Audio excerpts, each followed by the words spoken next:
My name is Kathy Neely. I am one of the financial advisors with Sensible Money. And as you can see by our map, I'm on the East Coast in Massachusetts. I'm in a town just north of Boston called Marblehead. We also have another financial advisor on the West Coast in California. And then we also have our main office, which is in Scottsdale, Arizona. And you can see a picture of Dana and Michelle Buonacountry. She's also going to be joining us on our webinar tonight as well. So just as you're sitting here watching this webinar, with today's technology, this is what really allows us to work with clients all over the United States while still being able to maintain what we call our team approach here at Sensible Money. So Dana's going to be presenting our webinar tonight, Retirement Planning for Women, and not only the founder, she is also About.com's Money Over 55 expert since 2008, and she's a contributor to MarketWatch as one of their retire mentors. Dana is also coming out with her second edition book, Control Your Retirement Destiny, which will be out by late summer. So Dana, with that, I'll turn it over to you so you can begin our webinar. Great, thanks Kathy. Well, I really appreciate everyone taking their time, valuable time this evening to join us. We're going to leave you with some great information. I want to start off by talking about why retirement planning for women is so important. Do women really face different risks than men? Well, this is a picture I saw going around on Facebook about a year ago, and it just cracked me up. I had told my girlfriends for years that we had to stay in touch because somewhere we would find ourselves with the Golden Girls retirement plan, late in our 80s, all living together. And so when I saw this going around by Facebook, it just captured what I was already thinking. The reality is women do live on average longer than men. Doesn't mean every woman will live longer, but the statistics say that we're going to have a longer planning horizon. And there are certain steps that we need to take to make sure that we're going to be in good shape. When we look at some of the risks that women in particular face, one of them is just the fact that typically we still have lower earnings. When you look at some of the statistics here, composed by an institute called WISER, the Women's Institute for a Secure Retirement, you see that 3 out of 5 working women are earning less than $30,000 per year. 3 out of 4 working women earn less than $40,000. Half of all working women are in traditionally low-paid jobs with no pensions. And on average, again, these are just averages, we receive only half the pension benefits that men receive. And then we've had lower earnings over our lifetime. Why is this? Now, I know this isn't true for everyone. There's probably some very high-income women here on our webinar tonight who these statistics don't apply to. But in general, why is it that we see these statistics? It's not simply because of the glass ceiling. A lot of it has to do with the choices that we make as caregivers. So on average, we have a 12-year shorter work history than men. Many women choose to stay home, and it's not just to take care of the children. Even single women who may have a significant other may be involved in caregiving roles for extended family. It could be aunts or uncles, nieces, nephews, in-laws. There's all kinds of caregiving roles that women traditionally take on, and many of those roles mean they don't qualify for overtime or they don't have the time to go back to school that would allow them to move into a higher paying career. Those choices have impacts on other aspects of retirement, like the amount of Social Security benefits you qualify, the amount you have saved in your 401k plan. So those choices have an impact, and it's not simply because of this thing out there that you hear about, the glass ceiling. It's often simply because we have different values, and money isn't always our number one value. People and caring about those that are close to us is also an important value.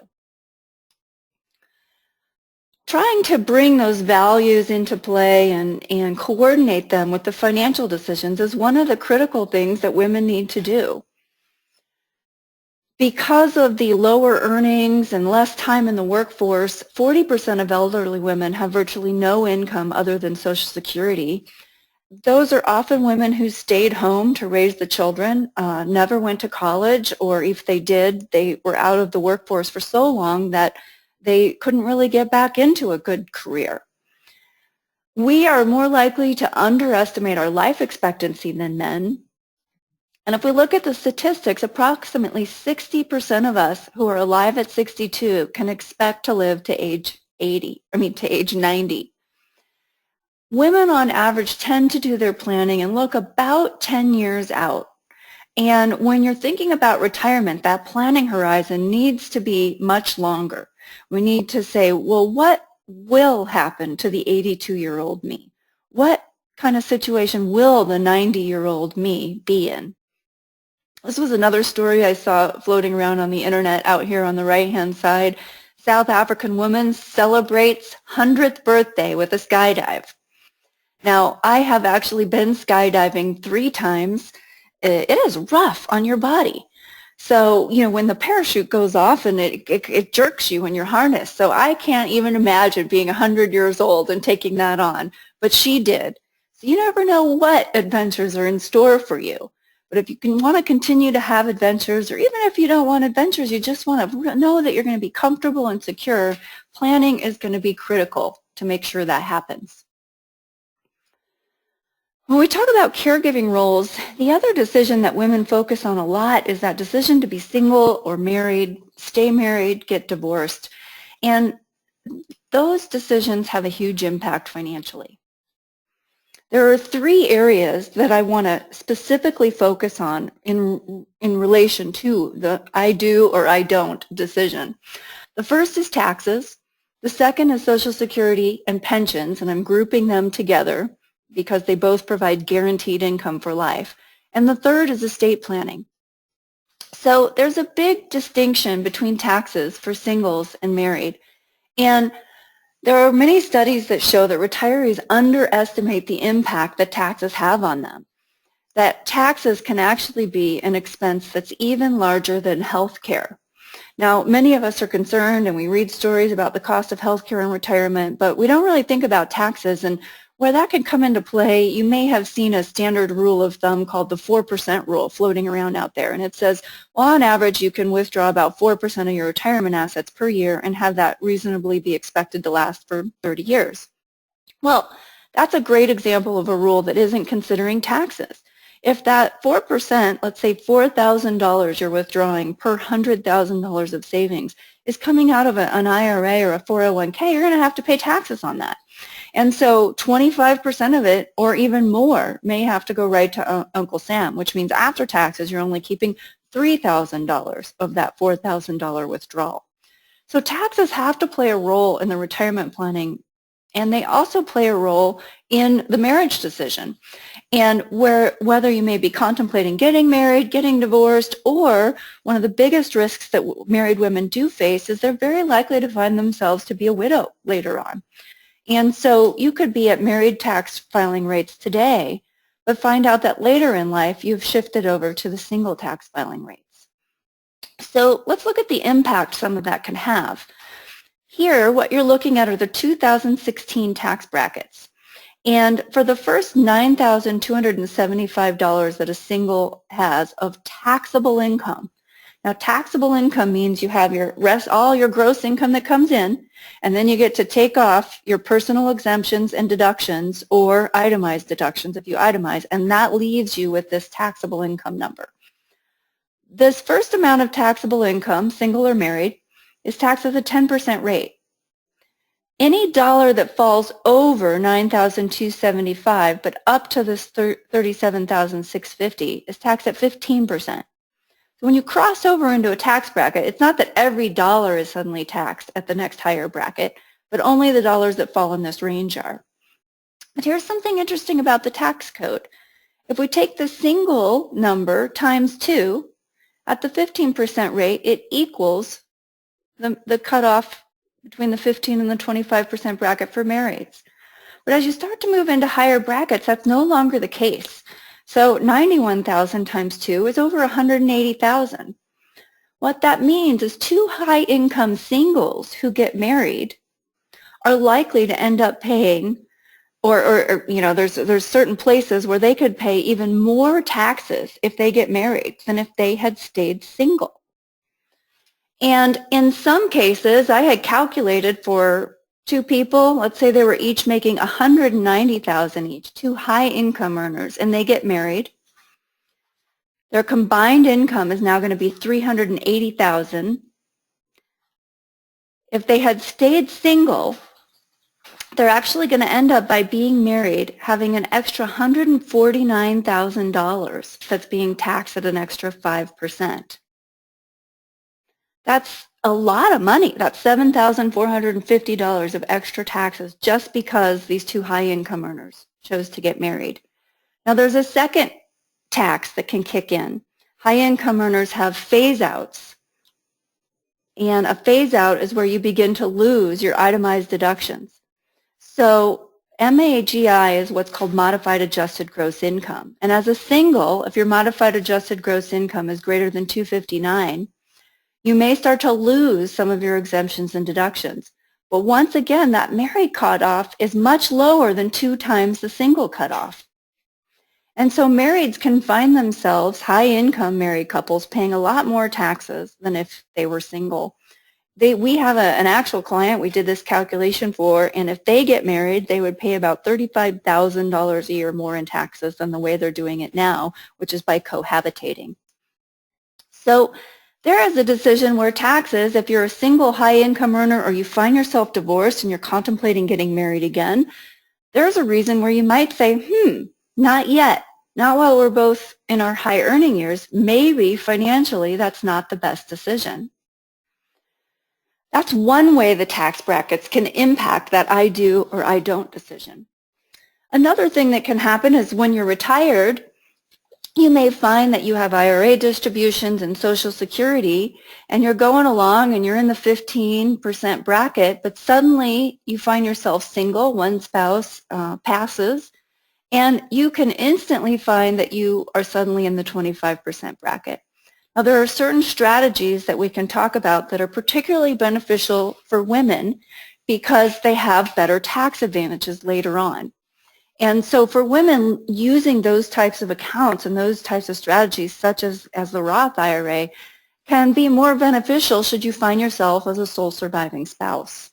So there's another way that the tax brackets can impact the way that you do your planning.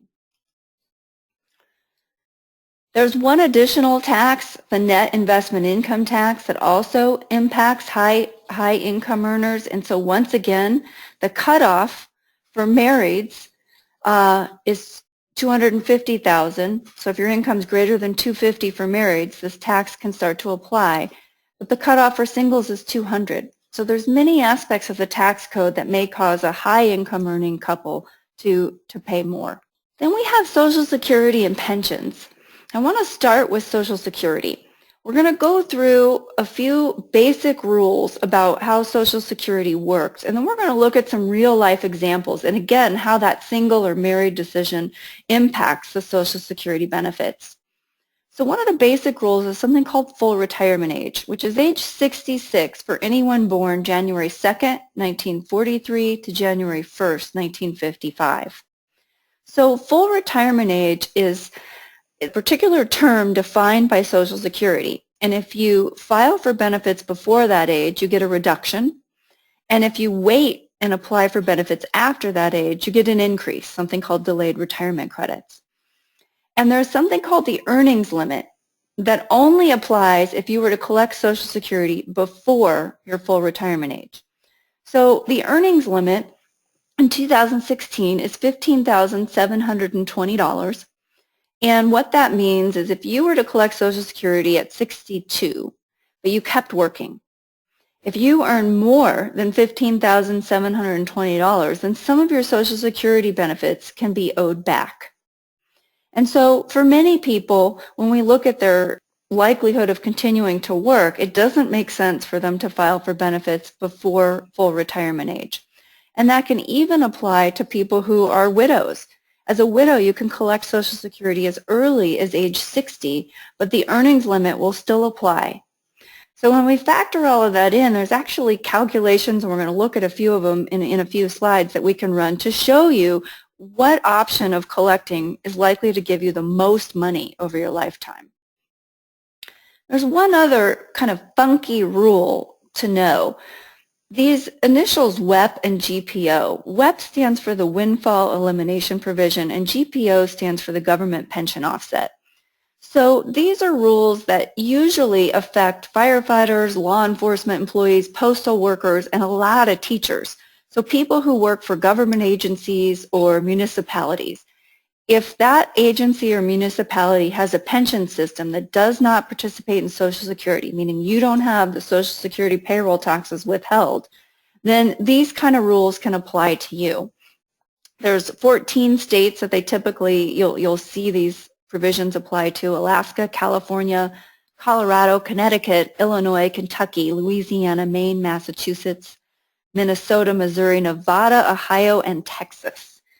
So the thing to know there is what's showing up on your Social Security statement, if the WEP or GPO provisions apply to you, is not what you will actually get.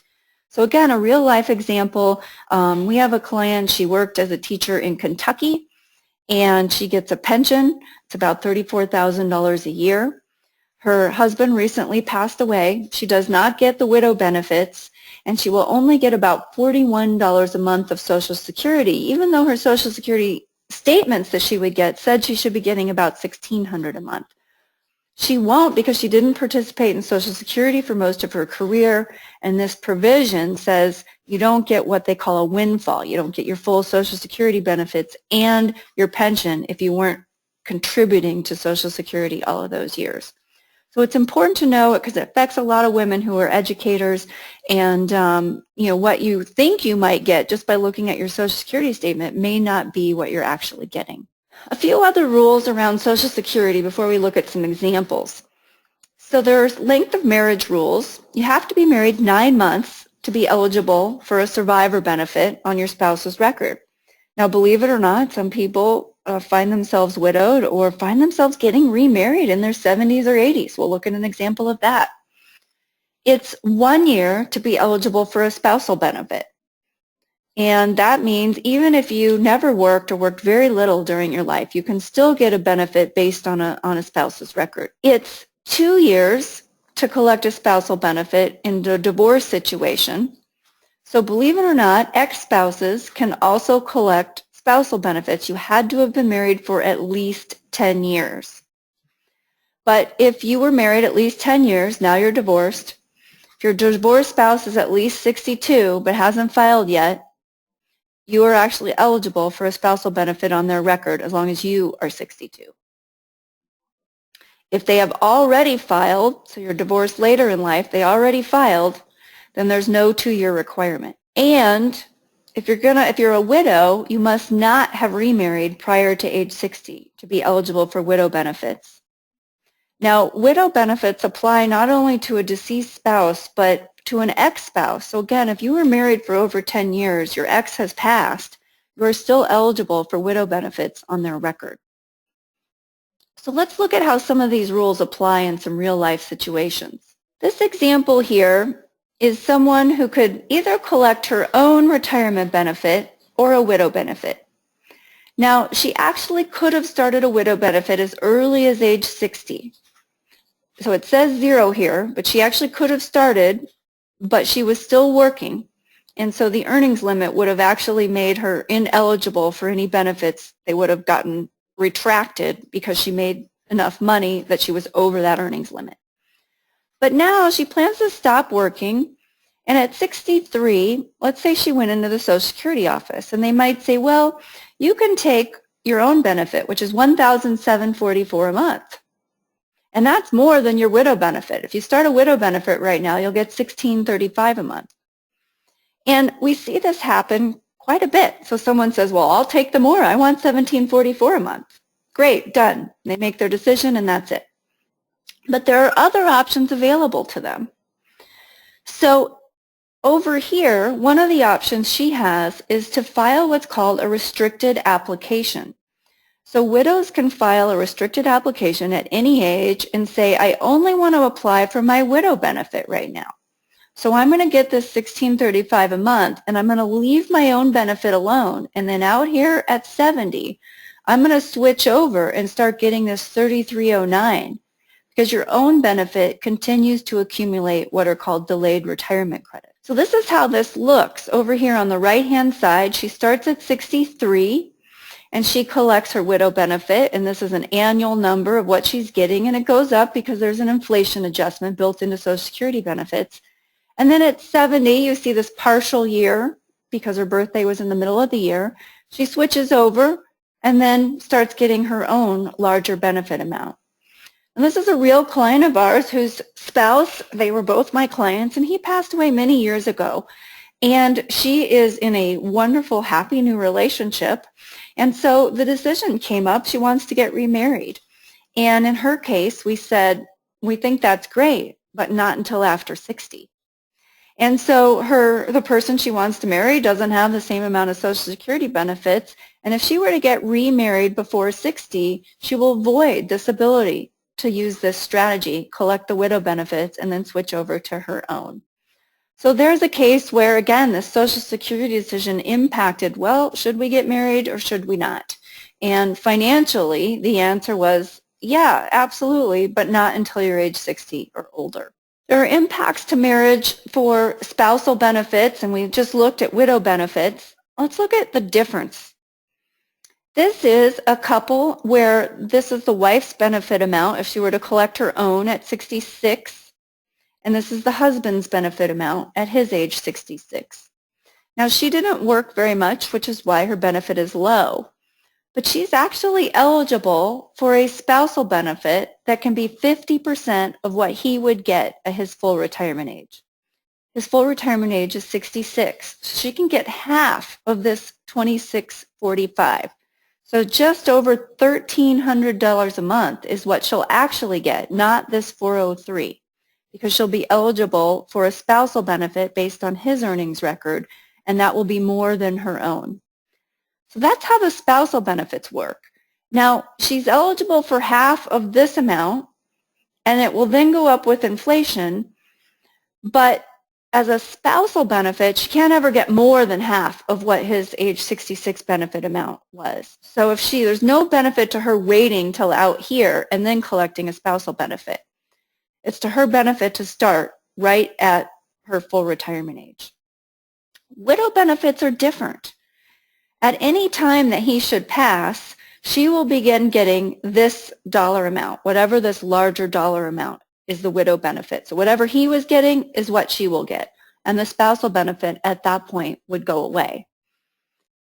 These spousal and widow benefit options apply to exes too, and that's something that we often see overlooked as people simply don't know. So for those of you who have other women you know who are divorced or have a previous marriage that was over 10 years, you want to make sure that they are aware of their ability to file for spousal benefits. Here's an example of someone who is divorced and their eligibility for a spousal and then a widow benefit. So in this case, there are some new laws that were passed in November of 2015 related to Social Security. I actually have a book out called Social Security Sense where I cover all of those new rules. One of the rules says that as long as you reached age 62 on or before January 1st of 2016, you as a spouse or ex-spouse can also still use this restricted application provision. So this particular person was definitely 62 by 2016. She was 62 in 2013. She is single, but she has a previous marriage that was over 10 years in length. So she can file a restricted application once she reaches her full retirement age. Can't do it before then. A widow can at any age, but for a spouse or ex-spouse, you have to be full retirement age to use this restricted application. And she can collect these spousal benefits and then again switch over at her age 70 and get her own higher benefit amount. Now in this projection, notice what happens down here. When her ex passes, in her case, her ex is alive and well, but we had assumed that he passed away in his 80s. And when he passes, she will actually then switch over and begin getting a widow benefit on his record. So those are things that many people are not aware of, and knowing that can help with your retirement planning. In her case, using this strategy of spousal benefits and then switching over to her own in this projection was estimated to provide her about $362,000 versus $296 if she had done what she was originally planning, which was just to file for her own benefits at 66. That's a difference of $66,000. Now again, these spousal benefits would get voided if she were to remarry. So there are cases where, if you're later in life and contemplating marriage, these are just conversations to have. There's the emotional side of marriage, and then it's up to us as women to say, you know what, let's talk about the financial side. Let's actually sit down and look at the impact of some of these decisions. This is a couple. He just passed. They have been clients of mine for years. And this was an actual newspaper article that I'm quoting. I changed their names for privacy reasons. In 2007, they married at age 80. It was a third marriage for each, and they had both vowed to never marry again. In the newspaper article, he was quoted as saying, "Ellen was alive and alert and smart and funny and loving and very, very caring. She was the whole thing. I had to marry her." I used to go visit them in their retirement home, and they were so, so cute. Oh, my goodness. And the last time I saw him was about 2 years ago. He was very, very concerned that she would continue to get his Social Security benefits because they were significantly more than hers. And the fact that they were married and had been married at that point for well over 9 months meant that absolutely she would continue to get his benefits. So there can be reasons financially to marry even far later in life. And sometimes we might talk to couples and say, yeah, it doesn't make sense to marry now, but perhaps in your 70s or 80s you might look at it a little differently. Social Security claiming for singles is a little different. If you have no previous marriage over 10 years in length, you're going to look at it a little bit more in terms of a break-even chart. So this break-even chart is comparing the very earliest you could collect, which is 62, with an alternate strategy, and then this alt 2 actually is collecting at about 66 full retirement age, and then the blue strategy was collecting at age 70. And then somewhere in here, actually the blue was around age 68 or 69, and then the orange was collecting at age 70.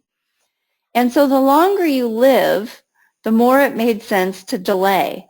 So think of this: 62, 66, 68, 70. Again, when we look at the life expectancy of women, collecting Social Security benefits as soon as possible is often not the best decision. There's a tax impact too, beyond the scope of this webinar to go into it, but there could be some tax reasons to say, you know what, even if I want to retire at 62, it might be better if I withdraw money from my IRA between 62 and 70 and delay the start of Social Security. That is one of the biggest reasons we see people not delaying. So here's an example of someone that has earned income, they want to retire, and if they delay their Social Security, what are they going to do with this gap? Where's their income going to come from? And that's where proper planning can come in and say, well, let's look at what would happen if you withdrew from your 401k plan during these years, and then you would hardly need anything later on from your retirement assets. And how would that compare to, this is what a lot of people do, starting Social Security early, but now you don't have nearly as much guaranteed income later on in life. When we project all of that out, in most cases, using this type of strategy and withdrawing money from accounts earlier on is what leaves you in the most secure position over your lifetime. The key there is it doesn't mean scrimping during these years. The goal of proper planning is to make sure your lifestyle stays the same, but you're just using your assets in a different order and in a way that makes them work harder for you. A lot of people have that misconception that if I delay Social Security, I'm going to have to scrimp, and they don't want to scrimp in these years where they're young and healthy. We don't want that either. That's not the goal of good planning. Pension decisions are also affected by the single versus married aspect. So this is a single woman. We were looking at what she should do with her pension. She could either get $341,000 as a lump sum, or she could collect $28,322 a year for life. So what we projected was if she took $341,000 and if it was invested and could earn 4% a year, and she withdrew this $28,322 out of it, how long would it last? Well, only about 16 years. If her lump sum could earn at least 5% invested, it lasted 18 years, and at 6%, it lasted 21 years to her age 75. Well, her life expectancy is well into her 80s. So she would have to be assured that her lump sum could invested earn at least 7% a year on average for this lump sum decision to make sense. We didn't think it made sense. We thought absolutely she should take this annuity option. It's what's called a longevity hedge. It helps protect her income well into the later years in life. Now that's contrary to what a lot of investment advisors might say. We don't think there's a certainty that the investment markets are going to deliver 7% a year or more. So everything is not just an investment decision. There are certain risks, and longevity risk is one that women face to a much greater degree than men. And so there are certain decisions that we need to look at that aren't simply an investment decision. Well, how do I make this decision in a way to protect against the risk that I face? And the pension and the Social Security decisions are two of those things. They're great at hedging longevity, which is definitely a risk that we face. For marrieds, one of the things we often encounter at this age are second marriages, sometimes third marriages. There's often children from previous marriages. So this was a situation where we were referred in. This woman was a widow at this point, and we wish we could have talked to them many years ago, but that wasn't the case. But suppose you were 60 years old, you're in a second marriage. You have children of your own, and your new spouse has children of their own, 2 sons actually. So which would you rather choose? Would you rather be the beneficiary of your husband's pension? And I'm going to ask you all to type in answers on this one. So would you rather be the beneficiary of your husband's pension, which would guarantee you $6,000 a month for life should he pass? Or would you rather be the beneficiary of his $1 million 401k plan? So I want you to go ahead and type in. Now here's the situation. If he chooses this $6,000 a month pension option, he's going to get less income now. So if he says, no, you get nothing. I'm going to choose a pension option. It's going to pay me $6,500 a month, but if I pass, you get nothing.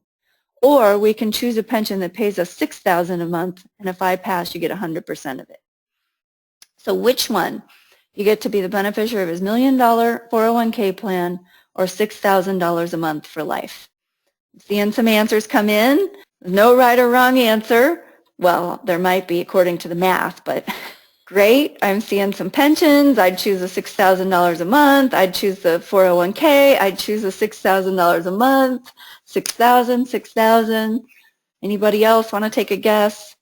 Yep, I'm seeing some more come in. So I see a lot of $6,000 a month for life and a few 401k plans. So here's how the math works. Over 25 years, that's $6,000 a month for life. On average, a 3% rate of return. It's worth about $1.26 million. So at age 60, living 25 years to 85 is quite realistic. And I think in most cases, for women, the $6,000 a month is probably the better option. Now, unfortunately, in their case, the planning had already been done, and he had made her the beneficiary of his 401k plan. And so when he passed, the $6,000 a month stopped, and he passed away 2 years into retirement. The struggle with this type of planning is that he had sons from a previous marriage. And with a little bit of planning, the new wife could have been the beneficiary of the $6,000 a month, and the sons could have gotten at least a portion of this million, and everyone would have been better off. But that wasn't the way it happened. And so the sons got very little, and the spouse got this $1 million. Now, it just so happens she happens to be a big spender. So the other risk is knowing your spouse, and this can work either way. Some of you women may have large pension plans, and you're trying to decide what beneficiary option to choose for your spouse. Well, choosing to give them this income for life can help protect them from overspending. If they're not the more financially savvy partner, it can be a great choice. It can help protect them from creditor issues later on. And in particular, it can help protect against cognitive decline. So cognitive decline is real. We've seen cases where, people just start to make decisions that are out of character later in life. And having this guaranteed income, it definitely puts someone in a better financial situation, more secure. So the other big impact of the I do or I don't decision is estate planning. So some basic legal documents: when you're married, typically everything goes to the spouse, but not always. Every state has their own what are called intestate laws. So whatever your state laws are, if you haven't actually spelled things out in your will, ultimately assets can revert to whatever the state law says. And again, if you're talking about second marriages with children from previous marriages, each state may differ in how they would divide up the assets. Now, there are a couple things to know. IRAs and 401k plans, or any account that has a defined beneficiary, that actually trumps your will. So a lot of people I've talked to thought, well, I have a will, that takes care of everything. But they might have a 401k plan they had with a former employer, and we've seen cases where an ex-spouse was still the beneficiary of that. The will only covers assets that aren't otherwise titled in a particular way. So if you have a joint account with someone, the titling that joint account trumps the will. If you have a 401k or a life insurance policy with a designated beneficiary, that designated beneficiary trumps the will. Same with a trust. So you can have a trust, but the 401k assets go directly to whoever the beneficiary is. If you named the trust as the beneficiary of an IRA or 401k, then those assets end up in the trust. But if you didn't name the trust as the beneficiary, again, whoever you named, that's who those assets go to. A trust does not override those beneficiary designations. So those are some areas where we see mistakes happen. It's really important to review who your beneficiaries are. Look up those old policies. Say, is this, especially when you're looking at a marriage or a cohabitation situation, is this really who I want the beneficiary to be? Speaking of cohabitation, what we see a lot, particularly later in life, are couples who don't want to get married, and understandably, they say, we've been there, we've done that, it complicates things, it doesn't work. Great, no problem with that. It's just making sure you still get the legal docs that you need to have in place. You're not going to have the same rights in a medical emergency. You can sit down with an attorney and get some documents in place so that you do have those same rights. Sometimes one party owns the house. So there are certain trusts that can be set up. We've seen cases where couples weren't married, but they might set up what's called a Q-tip trust. It's a funny term, but it means qualified terminable interest property. So one spouse might say, you know what, I own this house, but I want you to have the right to live in it for 10 years or at least till the end of your life. And then when you pass, it will pass along to my children. So there are certain documents you can get in place to make sure that that someone that you care about a lot and that you live with still has rights and can be comfortable if something happens to you. You don't have to get married to make sure those things happen. Some other considerations: inherited assets. So later in life, during retirement years, many people find they're inheriting assets from their parents. It's important to keep those assets titled as sole and separate property.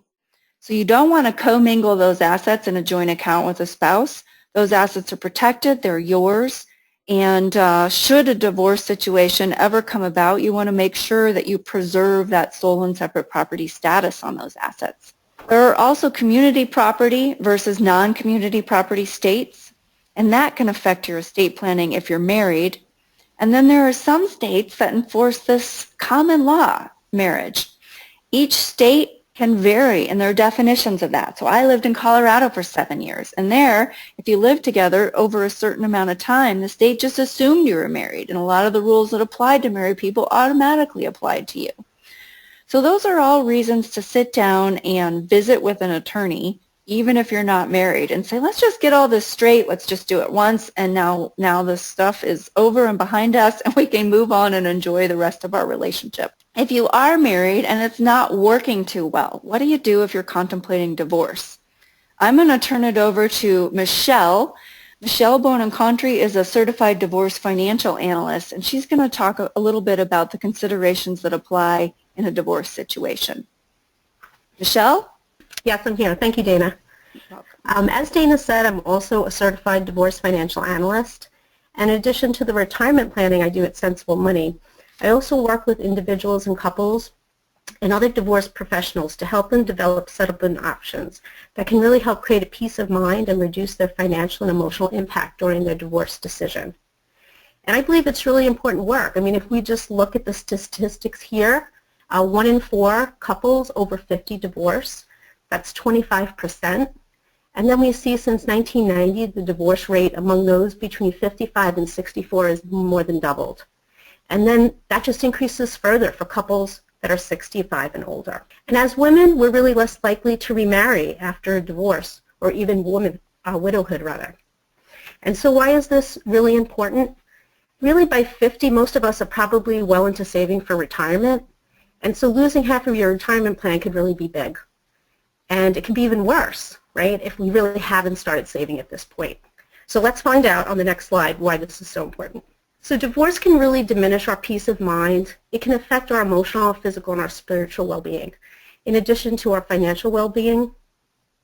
And this was really what prompted me to obtain my CDFA designation because of my own less than ideal divorce experience. I saw it with many of my friends and even my loved ones. And if we look at some of the statistics, we see the poverty rate for women who are divorced after 50, sometimes we call this gray divorce, and never married women is over 25%. The average divorced woman has less money than the average married woman, and divorced women don't completely really recover from their financial consequences of divorce until they remarry. Again, this is just an average person. It's not to speak for everybody. 50% of divorced women say that their financial planning seems an impossible task in their lives, yet it's really so important. And 48% of women say that their divorce created a financial crisis, and 66% of them made them realize the importance of financial awareness and independence. I mean, I look at my personal situation and what happened with me. My husband and I really went through a situation where it could have cost us about $1,800 for our divorce working with a mediator. And unfortunately, emotions and not facts got in the way, and it was really quite expensive for both of us. It caused a lot of stress, which kind of brings us to the next point. Divorced and widowed people have 20% more chronic health conditions, such as heart disease, diabetes, and cancer than people who are married. And they also have 23% more mobility issues, such as not being able to climb up the stairs or walk a block. I know for me, myself, I have Lyme's disease, and during my stress of my divorce, it was really activated to the point where morning, I needed at least an hour to recover using anti-inflammatory medications before I could get out of bed. I mean, the stress took its toll on my children. My son developed gastrointestinal issues. So it's really something to consider. The other point is divorce can really be a time of increased awareness of independence and freedom. And it could create an opportunity to recreate one's life, and I really do believe that. And so for me, I really want to be part of the healing process. I want to help facilitate, to help families to have more of a secure financial income when they're going through divorce. And so unfortunately, if you're considering divorce or really thinking about it, proper planning can make a big difference. It can impact your immediate cash needs and your retirement plan. So it's really important that we understand. We need to look at things like, can I afford it? You know, what do we really have? We need to understand a clear inventory and understanding of all our assets. There could be really obscure ones that you might not even consider. You might be asking, am I entitled to spousal support? That can play a big part of your plan. It's important to know if you can get a mortgage or refinance. You want to know that ahead of time. There are certain things that need to be built into your plan around alimony or spousal support that can ensure that you can qualify for a mortgage. There are other things that need to be considered. There could be tax benefits that you might be giving away, like depreciation on your house.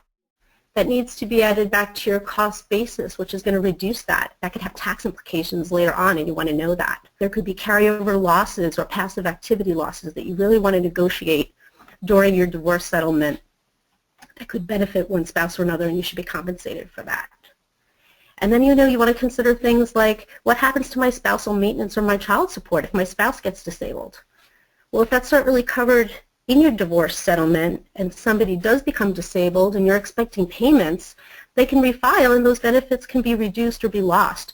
So you really want to cover those issues and make sure there are contingencies based and built into your plan. Lastly, also about your pension.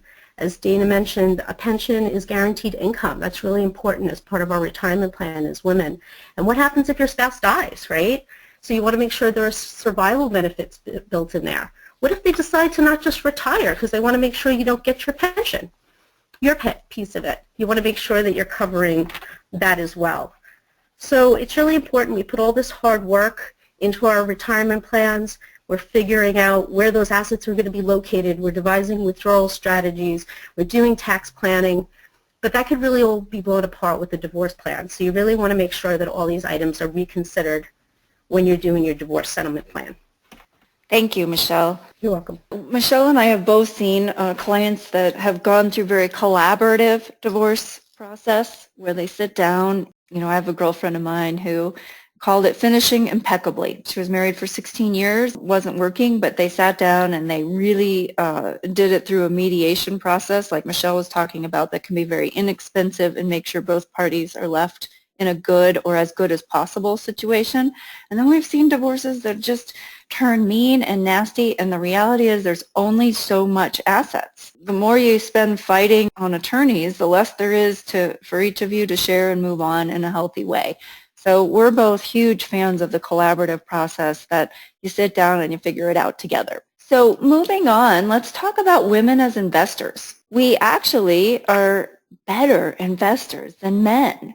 I love this slide because over here you see emotions, CNBC, and hot stock tips.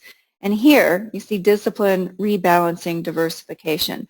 Our nature makes us more predisposed to investing in a disciplined fashion. Research has shown this. This was an article that was published in the Wall Street Journal on Mother's Day in 2009. I love this quote. It says, in the testosterone poison sandbox of the male investor, the most important thing is beating the other guy. The second most important, bragging about it. The long term is somebody else's problem, and asking for advice is an admission of inferiority. Worrying about risk is for sissies. Leverage is good since it raises returns while the market goes up. Is it any wonder the male-dominated world of Wall Street has boomed and busted every few years for more than 2 centuries? Well, this one article went on to talk about some of the ways that women put safety first. We're more inclined to wear seatbelts. We're more inclined to avoid cigarette smoking, to floss and brush our teeth, and to get our blood pressure checked. We've even been shown to be 40% less prone than men to run yellow traffic lights. We're less afflicted by something called overconfidence. So there's a field of study called behavioral finance, how we make financial decisions. And something called overconfidence is where you just think you're better at something than you really are. Reality isn't there. And particularly when it comes to investing decisions, women are more likely to be a little more cautious to understand what it is that we don't know. And so that's a great thing. It's a great trait when it comes to investing decisions. And we're more likely to attribute success to factors outside ourselves, like luck or fate, which, believe it or not, has a lot to do with things. Sometimes, people might talk about buying a good stock and how much money they made, and really they just got lucky. It wasn't skill. And so we seem to recognize that to a higher degree. I want to cover some investing basics. So some of you may be listening and saying, well, yeah, but I don't feel comfortable with investing. I wouldn't know who to talk to, and I don't understand all of this terminology. Well, to make it as simple as possible, there's 3 ways to invest. You can invest for safety, growth, or income. As you move toward one corner of this triangle, you move away from the other 2. Unfortunately, a lot of people don't realize that. So they're out there looking for the perfect investment. They want it to be safe, they want it to grow, they want it to provide income, and it doesn't work that way. The process of building a portfolio is deciding how much do you want to allocate toward the safety corner, and how much toward the growth corner, and how much toward the income corner. So let's take a quick look at each one of these corners. Safety, well, right now the price of safety is low returns. In 2000, we could earn about 6.5% on bank savings, money market accounts, CDs stands for certificates of deposit, but today it's nearly 0. And that's just the reality. One of the biggest questions I get when it comes to investing is, where can I put my emergency money? Or I'm going to retire in 2 years, and so, where can I put the part of my money I'm going to have to take out very soon? And the answer is, unfortunately, it's going to be somewhere where it's not going to earn a lot, because that's the reality of the environment that we're in. And that's the price of safety. But it's okay to have some money allocated toward the safety corner of that triangle. Then you have investing for income. So if you think of what a bond is, a lot of people are confused and they don't really understand the difference between a bond and a stock. Well, a bond is simply a loan. So if I were starting Dana Corporation and I came to you and I said, you know what, I need you to lend me $1,000 and I'll pay you back in 10 years. That would be a bond with a 10-year term. And let's say I said I'll pay you 4% interest. So that 4%, it's $40 a year, is what's called the coupon rate. So every year I send you a check for $40, and if you own your bond for 10 years, I give you your $1,000 back at the end of the term. That's all a bond is. You're making a loan. What happens on the open market is if you went to sell your bond, so let's say it's 5 years into the term, you've been getting your $40 checks every year. That's the interest and the income portion, and those stay stable. But you didn't have any money in the safety corner. So you go to sell your bond, and you go bond for sale, and investors look at you, and let's say interest rates have gone up to 6%. And they say, well, I'm sorry, but right now the going rate's 6%, and your bond's only paying 4%. So if you want to sell it to me today, I'm not going to give you $1,000. I'm only going to give you, let's say, $800 for it. But if you're willing to hold that bond to maturity, you'll get your $1,000 back. So I take the time to explain that because right now we'll have a lot of people say, well, I shouldn't own bonds. Well, it all depends on what the purpose is. If you own a bond fund in the form of a mutual fund and interest rates go up, you will definitely see this. But if you have individual bonds like CDs and they're built into a ladder as you near retirement, and for example, if you needed $20,000 a year, that every year you had a bond maturing for the amount of $20,000, then that brings some certainty to the outcome. So there's different ways to use bonds. In the bond fund format, here's an example of what you might expect. So if interest rates were to rise by 1% and you had a 4% coupon bond and had 5 years left to maturity, you would watch the principal value of that bond go down by 4%. Now in a mutual fund, if you needed to sell some of that fund, you would be selling it at a loss. When you own individual bonds, you plan those bonds to be held to maturity. And so even though right there on paper that bond was down 4%, if you were planning to hold it till it matured, that wouldn't matter. So there can be a big difference in what you see in the media, buy bonds, don't buy bonds, and then trying to take that down and apply it to your individual situation. As we move into the growth corner of the triangle, growth means something we expect to appreciate over value, and we see a lot of terminology around stocks like capitalization. So all a stock is you owning a share of a company that you're likely to buy from on a regular basis.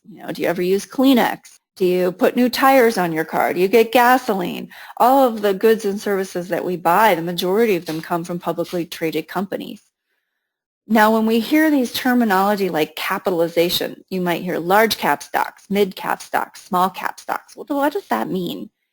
It just means the total number of shares that the company issued times the current price per share. So if we had a company that had 4 million outstanding shares and the price per share was $25, it has a market cap of 100 million. A company that had 25 million shares at $25 a share would have a market cap of $1 billion. So when you think of large cap companies, Apple, Google, really big companies, they are usually worth 100 billion or more. The average what's called mid-cap company is worth about 5 to 10 billion, and the average small-cap company is worth, only a mere billion. So when we hear terminology like that, they're still really big numbers, but those different parts of the market may move differently. Small-cap stocks have different characteristics than large-cap stocks, and it can be important to make sure that your money is spread across numerous types. And then you hear terminology like an index, the S&P 500 index, the Dow Jones index. Well, what does that mean? An index is simply a ruler. So the Dow Jones is only 30 stocks, and the S&P 500 is 500 stocks. S&P stands for a company. The company is called Standard & Poor's.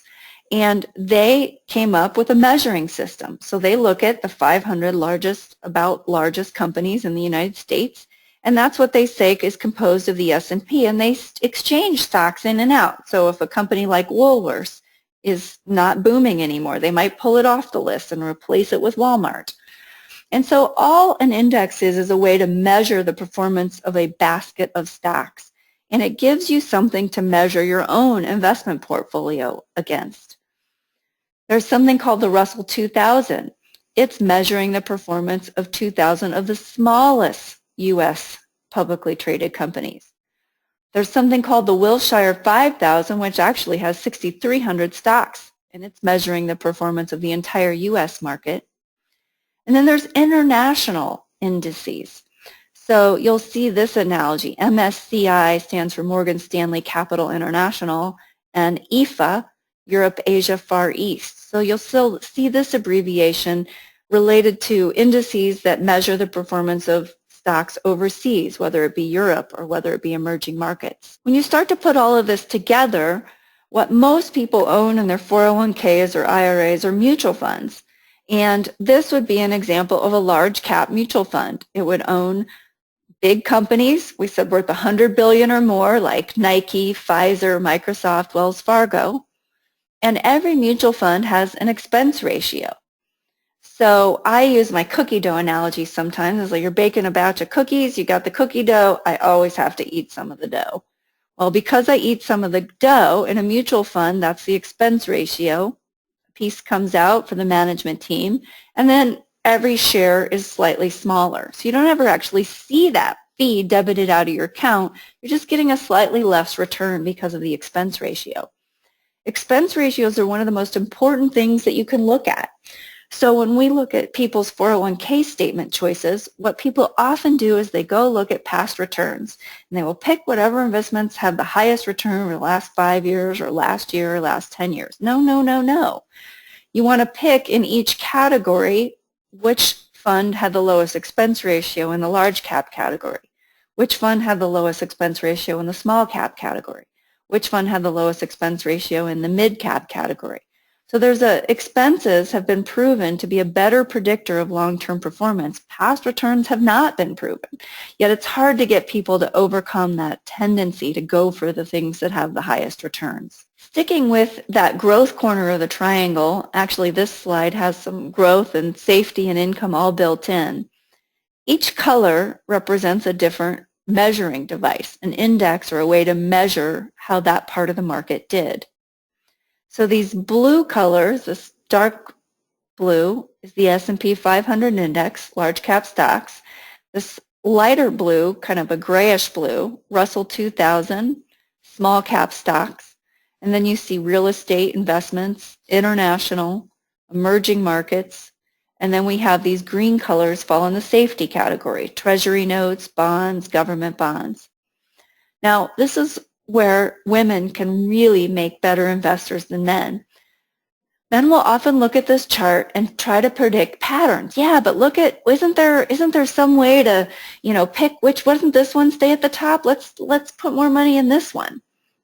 Well, research has shown the best thing you can do is diversify. You create a plan, it tells you how much you should have in each one of these categories, and you just stick with that plan and rebalance. And you don't chase whatever happened last year. Women are great at doing that, and that's why you have to be more involved in the investment decisions as you get near retirement. That natural tendency to stick with the plan and use discipline is something we do well. Matter of fact, that article in the Wall Street Journal, actually this was a different article in ABC News, concluded that Peterson, the researcher, found evidence through a study of thousands of investors that because women are more in touch with their feelings, they're more able to control how their emotions might weigh on their investing decisions and to avoid mistakes. Now, I laughed when I read this. I thought, well, of course. Every single month, we have to deal with our irrational emotions, and we have to learn not to make important decisions just because it's that time of the month. Now, hopefully you guys are laughing out there and not taking me too seriously, but that's exactly what I thought when I saw this article. I thought we have years of training in learning how not to let our emotions affect important decisions. Makes complete sense to me. So when we put all of that together, we are more likely to put safety first. And the Mother's Day Wall Street Journal article concluded with a memo to men and said, your household's investment portfolio will be less risky and more diversified if your wife helps management. She will share in what comes out of that portfolio down the road. Shouldn't she share in what goes into it? I loved this article, and I think it's another great reason that women need to be involved in the retirement planning. As we move into retirement, it's no longer solving for maximizing returns. You are shifting to how do you ensure a minimum level of consumption. So it's much more about securing an outcome, and it's a different math problem that we're solving for. And we are equipped to do very well and make appropriate decisions when it comes to that part of the math problem, if we will take the time and get the research we need and look at the information that we need. So women take charge of the retirement planning. So I love this slide. We are more likely to be single in older years. We talked about longevity risk, that we have longer life expectancies, and Michelle touched on the fact that a lot of women don't remarry after they're divorced or after they're widowed.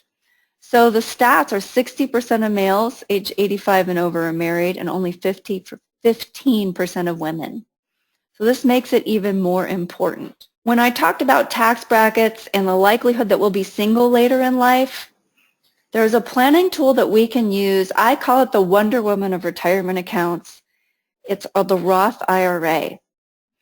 If it's a 401k plan, it's called a designated Roth account, and more plans are starting to offer that. If yours doesn't, ask your employer to add it. So funding Roth IRAs are great because later in life, when you go to withdraw money, Roth IRA distributions are not taxable income. They're not included in the formula that determines how much of your Social Security is taxable, and they're not included in a formula that determines how much Medicare Part B premiums you make. So there's what's called means testing with Medicare premiums also. If your income's over a certain limit, you can pay double or triple the Medicare premium that other people pay. Roth IRAs are such awesome tools. Whether you're married or single, you should look at if there's value for you to convert some of your IRA assets to a Roth. You can take a distribution from a traditional retirement plan. You can avoid the 10% penalty, but you will pay income taxes, and you can put it into a Roth where it then grows tax-free. So we have seen plans where we were able to add $50, $100, even $200,000 of value by starting to use Roths more and convert IRAs to Roths. The primary difference with a Roth, you pay taxes now, but then you put it in the Roth, it grows tax-free. You never pay taxes on the earning, and it's not included in the formulas later in life. And we touched on the fact that you're likely to be single later in life, which could throw you into a higher tax bracket than what you're used to if you're married now. Or with a traditional retirement account, you're taking a tax deduction when you put the money in, but later you're going to pay taxes. So for women, Roths are fantastic. Another planning tool that we want to look at is related to healthcare and really how women can plan for healthcare expenses. And that is something that Kathy is very passionate about. And so I'm going to turn it over to Kathy now to talk a little bit about how we can plan for our healthcare expenses. Kathy, are you there? I am.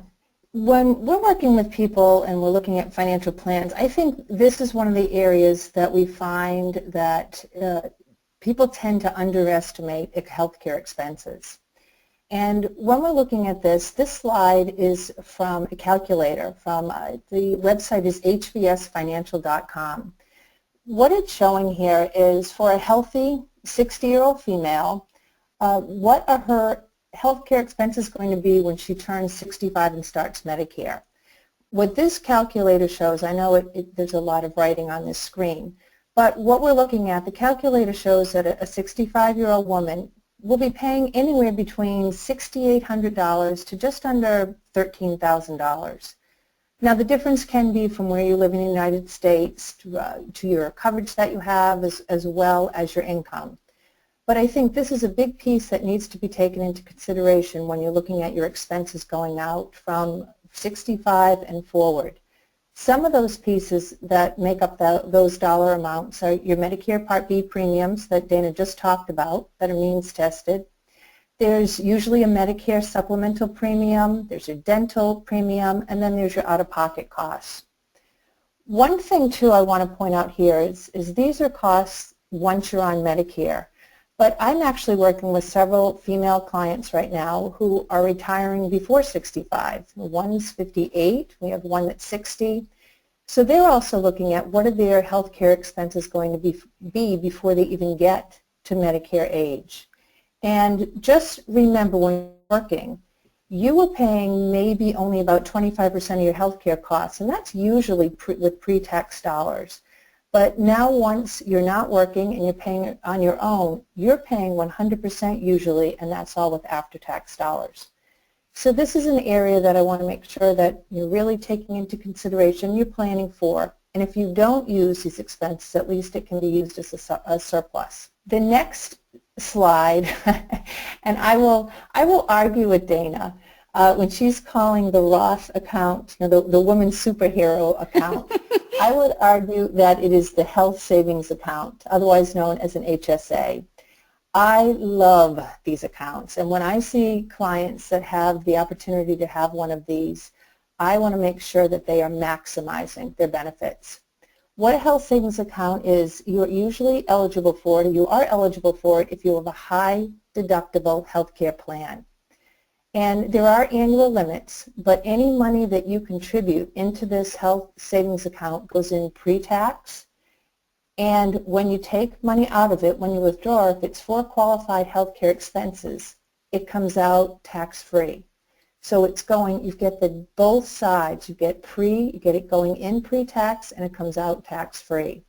So I would check into this, and it's not for everybody a high deductible plan, but if it is for you, I would certainly see if you are eligible to have a health savings account as well. Another cost that we have a lot of discussions around is long-term care insurance.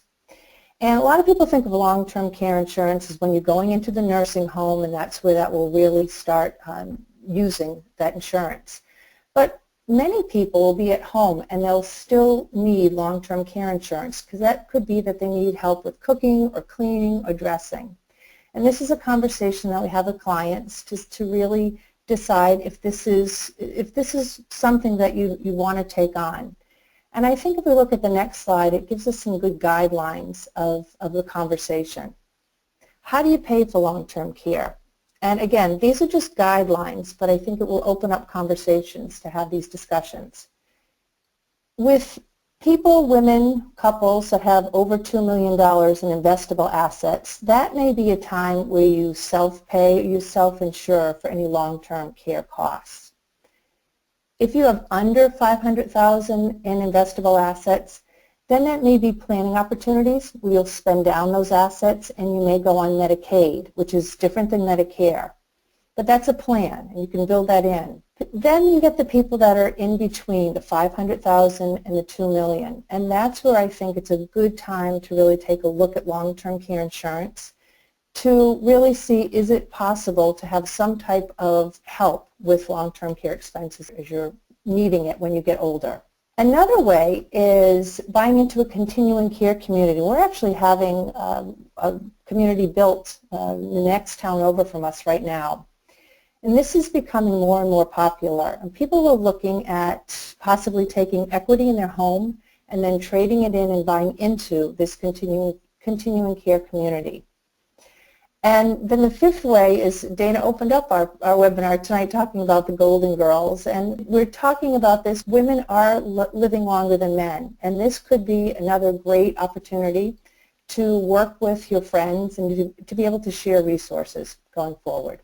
Great. Thank you, Kathy.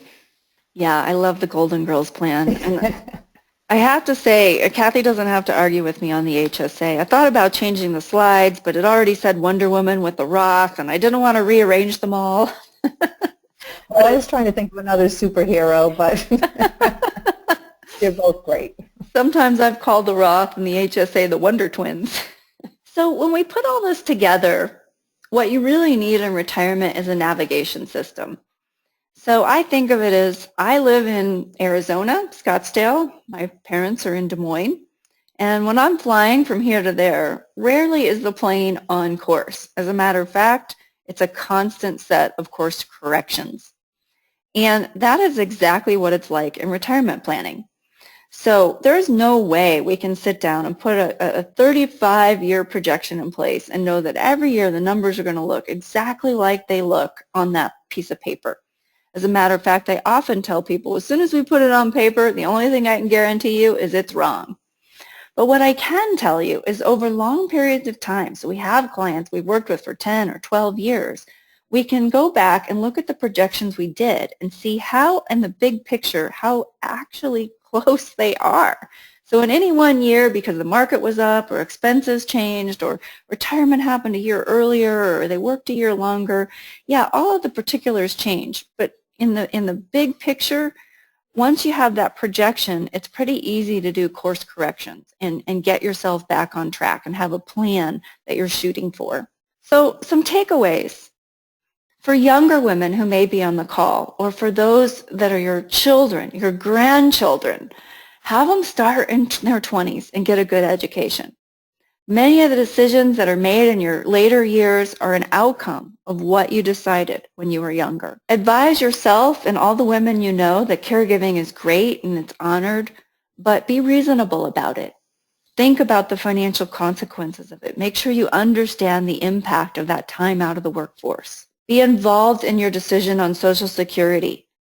I've had people email me, perfect strangers who got the wrong answer from Social Security, and armed with the right information, they were able to go back in and make a decision that had a big impact for them.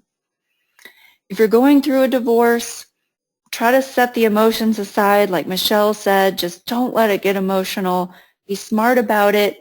Be calm about it. Do your research and find out how to make sure that, you know, everything works out and you're going to be okay. If you're married, retirement needs to be a household decision. Be involved in the planning. We see many cases where, particularly if it was a woman who didn't spend a lot of years in the workforce, the husband just makes the decision about when to collect Social Security and just makes the decision about the pensions. But those decisions have a big impact on you. You're the one that is very likely to be single later in life. And so make sure you understand the impact and how you can be involved in those decisions. And as we talked about, be involved in the investment decisions. They're naturally suited to approach safety first, which is a great way to look at the retirement years and making sure that you have a plan that helps secure the outcome. If you're looking for help, who do you turn to? We work with some clients, not everybody, but there are several resources. The key thing, I think people ought to look for what's called a fee-only financial planner, meaning somebody who's not charging commissions. There are people who work on an hourly rate. In our case, our services are typically for people who are age 50 and older with $1 million or more in assets. We always do complimentary conversations. There are other online tools, something called the Garrett Planning Network that has a network of hourly planners, for example. The key is making sure that you're working with someone who truly has a fiduciary responsibility to you. They're not compensated from the sale of commissions, the sale of commission products. So we think that you're much more likely to get unbiased, objective advice by talking to someone that truly has your best interests at heart. So with that, we're going to open it up to questions and answers. I'm happy to answer questions about anything, whether we talked about it in the presentation or not. When you type your question in, Kathy will be able to see it, and she will read them off.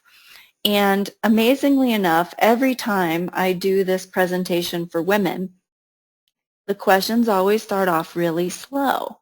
So, and yet when I have a mixed crowd, so it's just another example of how we're different. We're often a little bit cautious about asking questions. I'm afraid to ask. So you're anonymous. No one else can see who it is. We won't read off your name.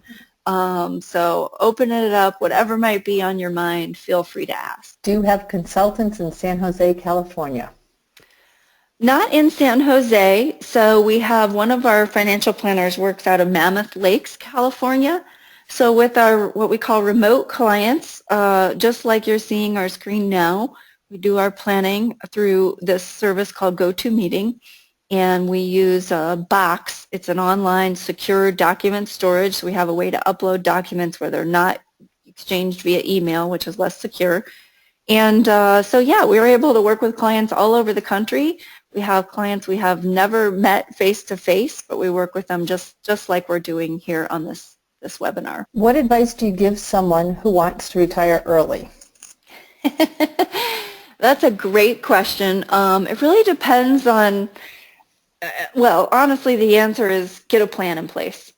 So a plan involves what I call a timeline, where we're actually projecting out. So, you know, for some people, early could be age 50, could be 55. Some people look at 62 as early.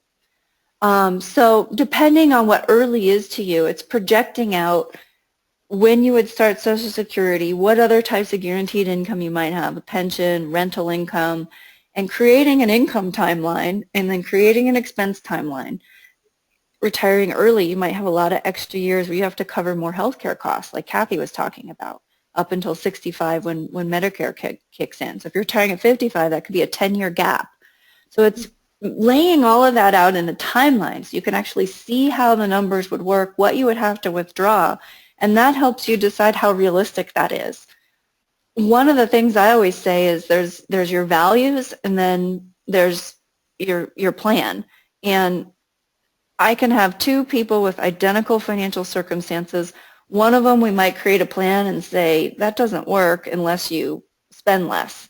And they might say, well, all I have to do is cut back my lifestyle by $10,000 a year and I can retire now? Yippee! And they're willing to do it. And the next person might look at the exact same scenario and say, no way, you know, I like the extras that I can afford. I'd rather work longer. So getting that plan in place helps you make the decisions that match up with your values. Okay, yeah, the questions are coming in now, Dana. How do we decide if we need a trust versus a will if we're still married? So I always defer that decision to an attorney. I have added an entire estate planning chapter to the second version of my book, Control Your Retirement Destiny, that's coming out. And I talk about this in there. If you don't have, so some of the key differences, most of the time, just by the way you title your accounts, so joint tenants, or you can add what's called a transfer on death so that assets go directly to your children. You can accomplish the passing of assets without a trust. But a trust has some unique features, particularly in the case that you are incapacitated, that would name the trustee that could just easily step in and take over. So without knowing all the nuances of your situation, is it a second marriage? Are there children from previous marriages? Are there most of your assets in IRAs and 401ks where the trust wouldn't apply, or most of your assets outside of those accounts? All of those help figure out whether a trust is worth it to you or not. This question is, I follow Paul Merriman, formerly of DFA. I'm not willing to hand over my assets for management. Can I find equivalent funds at Fidelity? And with that, is there an advantage to ETFs versus funds? Both have expense ratios. You know what? So we have your email address. I believe there is a new set of ETFs that are fairly close to what DFA does. I can see if we can follow up with you on that. It would depend on whether Fidelity offers them or not. So what DFA is, for those of you who are going, what does this question mean? DFA, Dimensional Funds, is a fund family that only works with fee-only advisors and pension plans. So as a retail investor, you cannot get access to dimensional funds. They're most often compared to Vanguard in the news. They've had a phenomenal track record. They're not actively managed funds. They're passive, like an index fund. And they've historically earned back their mutual fund fees. And they have a lot of Nobel Prize winners. It's a very academic approach. It's not about beating the market. It's not about it's not about beating the market in terms of picking the best stocks. They're very well renowned. They're one of the 10th largest fund families in the U.S. Just a lot of people haven't heard of them because as a retail investor, you can't buy them. And so for those who don't want to work with an advisor, they don't get access to DFA funds. And so that's what this question was around. So there are some exchange-traded funds that will somewhat mimic DFA's approach of weighting toward small cap stocks, toward value stocks, toward high profitability stocks. And I'll see if I can find out what they are called, and then we can email you separately if I can find that information. Okay, this one is Social Security, Dana. I retired at 62 and later got a job where I earned over the earnings limit. I ended up being overpaid and my benefits were suspended, but shouldn't I still get part of my benefits during the year? Well, it's possible, but they can, I can't remember exactly off the top of my head. It's basically they can take back $1, I think, of benefits for every $2 over the limit that you earned. So I don't know without doing the math whether you should still get some or not. What will happen is if you go through a period of time where your benefits are suspended, there is a recalculation process. So once you're full retirement age, 66, they will factor in your additional earnings and the fact that your benefits were suspended, and they will recalculate your age 66 benefit amount. It will take about 12 years to get the money back. So it's not forever gone that they withheld it. It's just they suspend it, they recalculate, and then once you're 66, you start getting it back. I don't know if that helps with the actual numbers. We could determine if you should still be getting some benefits or not, but they will calculate that out. If you're owed some, you will get them. The next one is I'm 63, drawing very small Social Security check from my work history. Will I be able to switch to a spousal benefit when my husband, who is 62, turns 66? Will it be 50% of his benefit since I'm already receiving my benefit? Here's how this works. So you're drawing your benefits. As long as your husband hasn't filed yet, you are not eligible for spousal benefits until he files. So at the point that unless he's already filed at 62, if he's waiting. Sorry, Dana. I think it said he's going to wait until he's 66. Okay. So if he's waiting to file and he files at 66, at the point that he files, you automatically become eligible for a spousal benefit. Since you are already claiming your own, there's a separate calculation that the benefits go through. So you will, if 50% of his is more than what you're getting, you will likely get more benefits than what you're getting now, but it may not work out to exactly 50% of his because you filed early. So there's still a penalty for filing early, but there's also still a calculation because now you're eligible for spousal benefits. Unfortunately, Social Security is super complicated when it comes to this stuff, and when it comes to actually calculating the numbers, we put it all into software so that we can see what the numbers are instead of trying to do a Venn diagram to get through all the rules. How much do you charge per hour after the complimentary conversation? So we don't do hourly planning anymore. Our minimum pricing on a full plan is $4,000. It covers a series of 3 strategy meetings, and we have done hourly planning in the past, and right now, just where our expertise is at, it's not a good fit for the type of services that we offer. So unfortunately, we do the whole plan. We've encountered too many situations where we looked at a piece of it, but we can easily end up giving the wrong answer because that piece is impacted by the tax and by this and by that.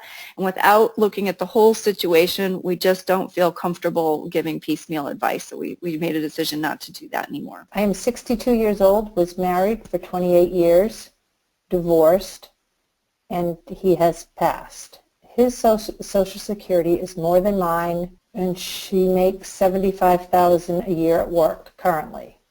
If I receive his Social Security at 63 and defer mine until 70, is this better? So if you're still working, believe it or not, this is one that's pretty easy to answer. Most likely the best strategy for you is going to be file for widow benefits at 66. So if you file now, you're just going to give them all back. You're going to be so far over the earnings limit, you're going to file and not get any benefits. There's no point. So file at 66 for widow's benefits, a restricted application, and then at 70 you would switch over to your own.